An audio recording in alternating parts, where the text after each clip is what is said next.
guys, selamat datang di podcast kita hari ini. Hari ini kita bakal bahas sesuatu yang bikin mahasiswa hukum pusing. Tapi tenang, kita bakal bikin tenang aja kok. Yaitu tentang gugatan di PT UN. Iya, biasanya kalau dengar PTUN tuh langsung kebayangnya ribet, banyak pasal, terus bahasanya juga berat banget. Padahal kalau dipahami pelan-pelan, ini sebenarnya dekat banget sama kehidupan sehari-hari loh. Iya, apalagi kalau udah urusan sama pemerintah. Nah, pasti ada kemungkinan berhubungan sama keputusan administrasi. Dan yang menarik, kadang orang dirugikan, tapi nggak sadar kalau itu bisa digugat. Nah itu dia, makanya penting banget kita bahas ini. Jadi hari ini kita bakal kupas tuntas, tapi tetap santai. Santai tapi tetap berisi ya, jangan sampai cuma ketawa doang. Tenang, tetap ada isi dagingnya kok. Tapi sebelum lanjut ke pembahasannya, ada pepatah mengatakan tak kenal maka tak sayang. So, kita bakalan perkenalan diri dulu. Nama saya Surya Selandero dengan NIM 230711010072. Saya Syawal Safira dengan NIM 230711010076. Saya Sarawi dengan NIM 230711010068. Saya Farisa Poluan dengan NIM 230711010079. Saya Fleadisa dengan NIM 230711010080. Kami adalah mahasiswa Fakultas Hukum Universitas Samratulangi Manado, dan video kali ini dibuat untuk menunjang tugas kami dalam mata kuliah Hukum Acara dan Praktik Peradilan Tata Usaha Negara dengan dosen pengampu Mer Arisendo. So, langsung saja kita ke pembahasan.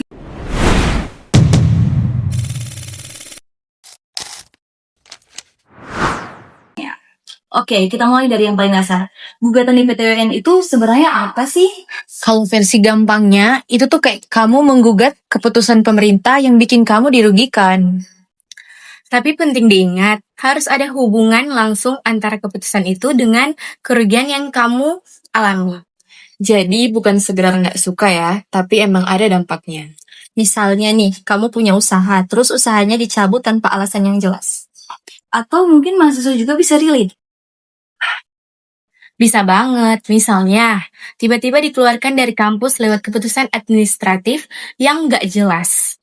Nah, itu bisa jadi objek gugatan. Berarti inti utamanya ini ada di keputusan itu ya? Iya, itu disebut KTUN atau Keputusan Tata Usaha Negara. Dan KTUN ini harus memenuhi beberapa unsur. Kayak apa tuh?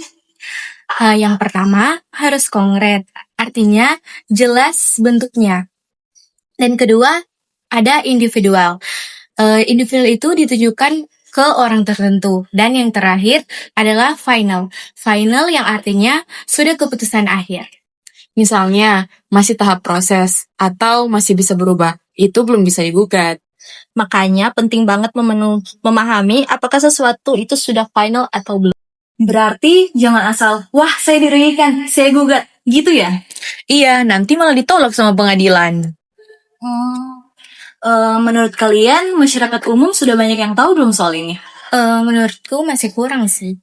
Banyak yang merasa dirugikan, tapi mereka nggak tahu jalur hukumnya gimana. Atau malah takut duluan karena mikir ribet.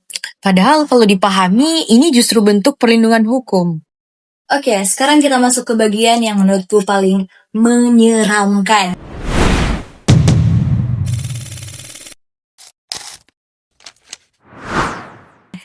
Tenggang waktu. Setuju banget, ini yang sering jadi jebakan. Kenapa bisa begitu? Karena waktunya terbatas, cuma 90 hari. Dan 90 hari itu dihitung sejak kamu tahu atau menerima keputusan itu. Masalahnya banyak orang yang menunda. Iya, mikirnya nanti aja, masih sempat, ternyata sudah lewat. Dan kalau sudah lewat, selesai, gugatan bisa langsung tidak diterima. Padahal mungkin kasusnya kuat banget ya. Iya, jadi sayang banget. Makanya dalam hukum, waktu itu penting banget. Ini kayak deadline tugas tapi versi lebih serius. Kalau tugas masih bisa minta perpanjangan. Kalau ini Gak bisa. Makanya harus cepat dan tanggap. Misalnya ada orang yang baru sadar setelah 4 bulan kalau dia dirugikan. Gimana? Ya itu udah lewat. Kecuali ada kondisi tertentu yang bisa diperdebatkan tapi umumnya lebih sulit. Jadi prinsipnya jangan tunggu lama. Sekarang kita bahas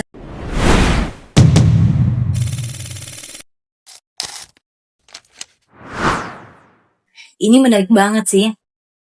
Karena banyak yang salah paham. Iya, banyak yang pikir kalau sudah digugat, otomatis berhenti. Padahal kenyataan tidak. Kenyataannya, keputusan itu tetap berjalan. Makanya kadang penggugat merasa dirugikan terus. Nah, di sini fungsi penundaan ya. Betul, penggugat bisa minta supaya pelaksanaan keputusan itu ditunda. Tapi harus ada alasan yang kuat. Contohnya, Misalnya, bangunan mau dirobohkan atau dibongkar. Kalau nggak ditunda, kerugiannya langsung terjadi. Dan kalau sudah dibongkar, susah untuk dikembalikan seperti semula. Itu yang disebut kerugian yang tidak dapat diperbaiki. berarti hakim akan mempertimbangkan itu ya. Iya, tidak sembarang dikabulkan. Harus benar-benar mendesak. Kalau menurut kalian, ini adil nggak sih? Menurutku sih adil, karena nggak semua gugatan harus langsung menghentikan keputusan. Kalau semua langsung berhenti, nanti pemerintah susah jalan. Jadi harus seimbang. Sekarang bagian terakhir.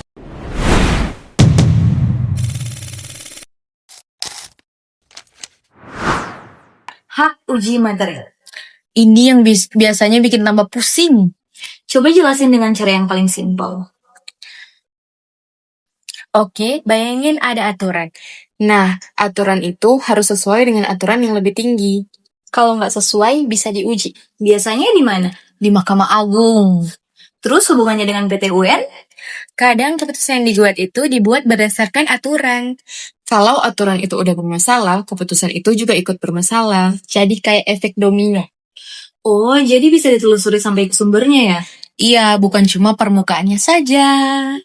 Menurut kalian, bagian mana yang paling sulit dipahami? Menurutku sih tenggang waktu.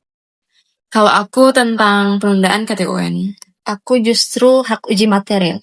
Semua ada sulitnya sih, tapi kalau dibiasakan lama-lama terbiasa. Berarti kuncinya sering latihan dan baca kasus ya? Iya, jangan cuma teori. Oke guys, nggak terasa kita udah ngobrol panjang banget hari ini. Dan ternyata bisa santai juga ya bahas hukum. benar banget, nggak harus selalu tegang. Yang penting paham intinya.